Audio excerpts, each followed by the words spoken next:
Hey, what's up everybody? So today we are going to get rid of our stock AGM batteries. We got two underneath on the rear axle, and then I added a third one in the driver's side cabinet in the rear of the van. Getting rid of those today. 225 pounds worth of battery. Going to replace it with a single 200 amp hour lithium ion phosphate. Going to run everything that we need it to. Plenty of power. Let's get started. Okay, so here is one of the batteries. And the other one is just in front of it up there. That's just a piece of foam that I had stuck in there to cover up that side.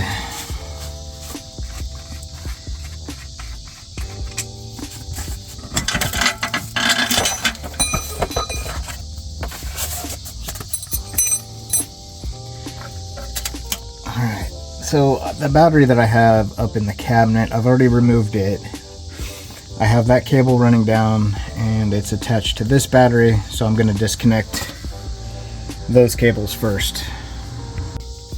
The working area down here is very tight. Let's just not hit our wrench on the freaking piece of metal. Taking off the positive cable first here. Okay. Got that one loose. That's not connected to anything right now. That literally just runs up inside the van and it is disconnected from the other battery inside. So I'm going to take off the negative on this side and then get to the ones on front.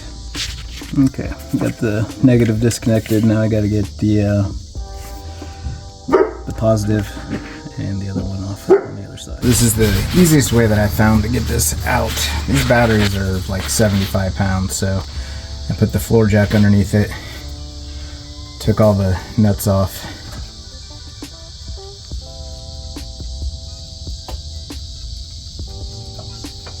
Nice and easy.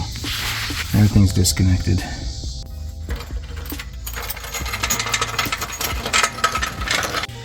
Alright, so I've got both batteries out.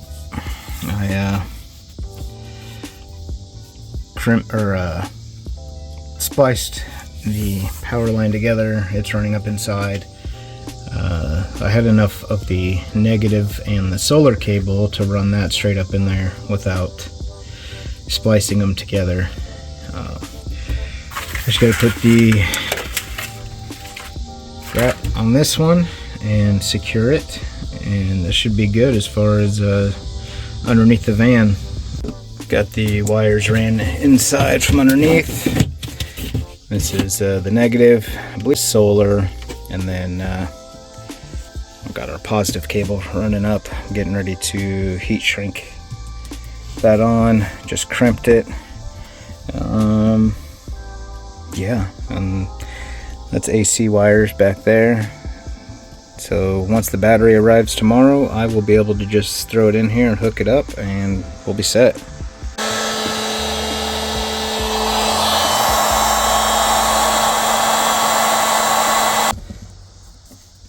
Looks pretty good. Alright, so when that new battery gets here tomorrow, all I got to do is basically put it in this cabinet and hook it up.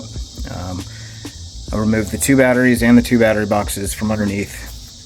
So that's 150 pounds. And then I removed the that I had in this cabinet. So altogether, that was 225 pounds of batteries, which will be replaced with 47 pounds. And just getting rid of that weight is good for the van, and just overall, it's a lot of weight. It's like a whole nother person. Alright, so I had to kind of modify how I was going to put this in here. I'll go with what I got. Got the positive hooked up, and then I'll run all this stuff up and just mount it to the wall over here. I'll just mount this right up here. We got the two positives on.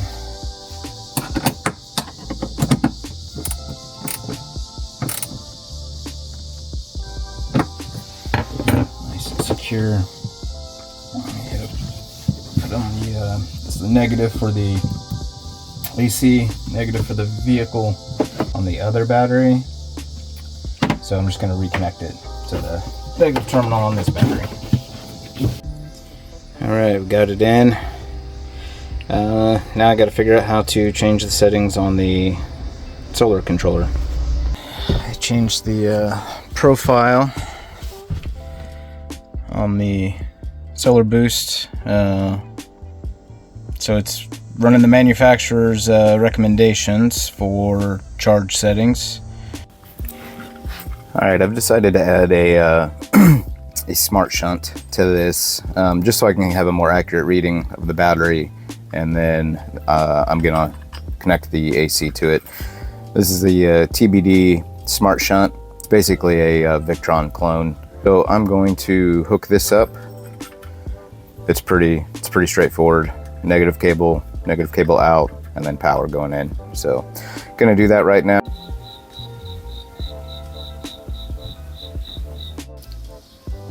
Okay, so we got the smart shunt all hooked up. Downloaded the app onto a tablet that I don't use anymore, and I just mounted that tablet right here in the control panel area. So this will be nice to be a nice addition to having the lithium. As you can see, it's charging up 64, shows us current voltage. And I may need to adjust some settings still on here. I don't know if that's accurate, because this is reading 13.5 right now, which should be 100%. But I'm gonna go through and mess with some settings on here. But yeah, this gives you everything you need to know: your voltage, your current power, bringing in 100 watts right now, consumed, and then our time remaining right now is infinite, just because I just have the LEDs on inside the van. That's pretty much it. So yeah, looking forward to using this thing. I'm getting ready to head out here in a couple of hours for 3 days. Be using the AC for sure. We'll put it through its paces and see how it does. So I'll keep you updated if anything changes, if I have any issues, and what I think of it. Okay, so it's been a couple weeks now since I've installed the battery, and I've had a chance to kind of play with the system a little bit and see how it works. Nothing really negative to say about it. The 200 amp hours definitely plenty. I've kind of made this cabinet in the rear the power cabinet, so to speak. So we have the battery here, and then I have a 500 watt Jackery here, and I installed a 12 volt plug to charge the Jackery, and that runs straight off the battery. And then I also have Starlink here that's plugged into the Jackery itself. So as far as power, it's done really well. The biggest power draw obviously is that AC unit. The AC unit does pull about anywhere between 250 and 300 watts an hour on economy mode, which is typically what we run in here anyway.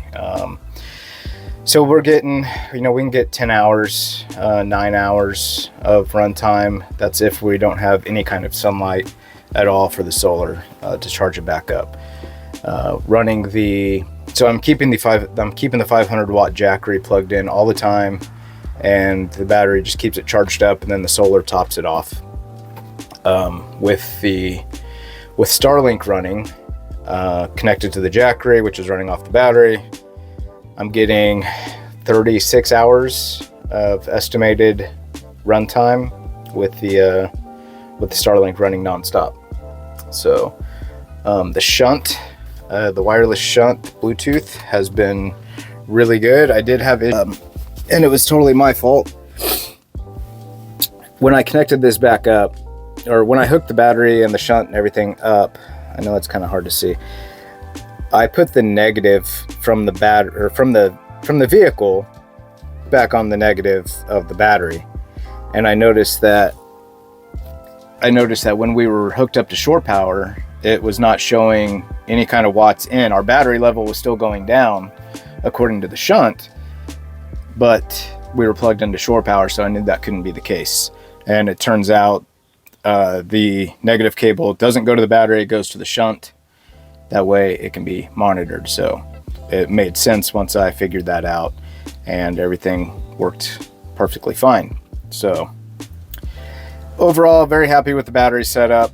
The only thing left to figure out, this is not a self-heating battery, and so the only thing left to figure out is going to be how to warm the battery this winter, because you know lithiums can't be charged when it's under 32 degrees. So I think what I'm going to do, I've ordered a few different things. I've ordered like germination heating mats,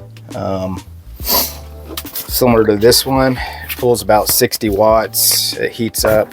I don't think this is going to be hot enough though when we get into some really cold temperatures in the teens and single digits here in Missouri. So I think I'm going to order 12 volt water tank heating pads, and that will keep it, from what I've read and reviews that I've seen, that should be plenty to keep the battery warm, and they only pull about 0.5 amp per pad, and I'll probably use 2 of them. So 1 amp, and then I'll just hook them up to a toggle switch, and when we're expecting cold temperatures, I'll just hit that switch and they'll just power themselves off the battery, and I think that should be sufficient.